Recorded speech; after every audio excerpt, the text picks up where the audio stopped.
এখন এই যে একটা কঠিন পরীক্ষা দিয়ে আসলাম আমি অনেক কথা শুনেছি জুলাই সনদ নিয়ে এবং জুলাই বিপ্লব নিয়ে, কিন্তু আমি এই কথাগুলির আন্তরিকতা আমি সন্দেহ করি। আপনারা খেয়াল করেন, বিপ্লবের পর এতদিনে একটা মানুষকে শাস্তি দেওয়া হয়েছে ওই খুনগুলির জন্য? একটাকে করা হয়েছে?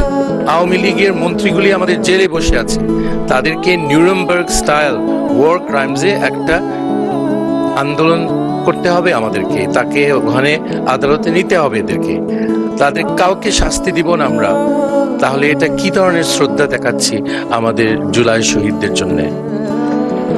আমাদের ৭১-এর শহীদ, আমাদের জুলাইয়ের শহীদ, তারা দুইজনই খুব উচ্চ মানের মানুষ ছিল।